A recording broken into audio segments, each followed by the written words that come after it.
മുസ്ലിം ലീഗിൻ്റെ ചരിത്രം എടുത്ത് പരിശോധിച്ചാൽ മുമ്പ് 1944 മദിരാശി സംസ്ഥാനത്ത് ഒരു വലിയ സ്റ്റേറ്റാണ് അന്നത്തെ മദിരാശി എന്ന് പറഞ്ഞാൽ.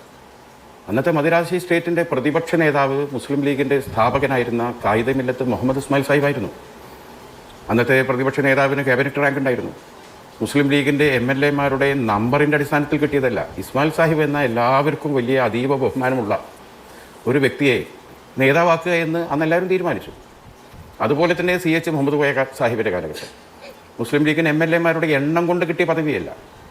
അന്ന് CH മുഹമ്മദ് കോയ സാഹിബ് അന്നത്തെ ഒരു പ്രതിസന്ധി ഉണ്ടായിരുന്നു. അതിലാര് ഭരണത്തിന് ചുക്കാൻ പിടിക്കുമെന്ന് ചോദിച്ചപ്പോൾ അന്ന് CH എന്നത് എല്ലാവരിൽ നിന്നും ഉയർന്ന് വന്ന യുനാനിമസായ ഒരു പേരായിരുന്നു. അങ്ങനെ CH-ലൂടെയാണ് മുസ്ലിം ലീഗിന് ആ പദവി കിട്ടിയത്.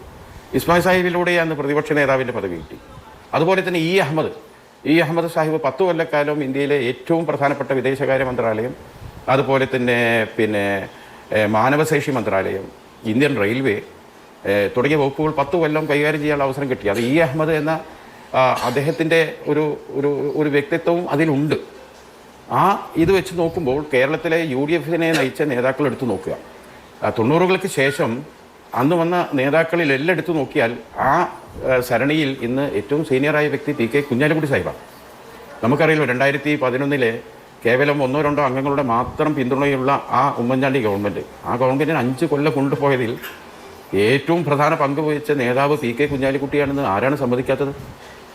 അദ്ദേഹത്തിൻ്റെ രാഷ്ട്രീയ നയതന്ത്രത, അദ്ദേഹത്തിൻ്റെ ഏറ്റവും പക്വമായ സമീപനങ്ങൾ, അദ്ദേഹത്തിലെ മികച്ച ഭരണാധികാരി, അദ്ദേഹത്തിലെ സമന്വയ വ്യക്തിത്വം, കേരളത്തിലെ എല്ലാ വിഭാഗം ജനങ്ങളിലും PK കുഞ്ഞാലിക്കുട്ടിയുടെ പരിണിതപ്രജ്ഞതയും അദ്ദേഹത്തിൻ്റെ ഭരണപരിചയവും അദ്ദേഹത്തിൻ്റെ കമ്മ്യൂണിക്കേഷൻ സ്കില്ലും തർക്കങ്ങളൊക്കെ തീർക്കാനുള്ള, പ്രശ്നങ്ങൾ തീർക്കാനുള്ള അദ്ദേഹത്തിൻ്റെ വൈഭവവും ഒക്കെ നമ്മൾ ശ്രദ്ധിക്കപ്പെട്ടതാണ്.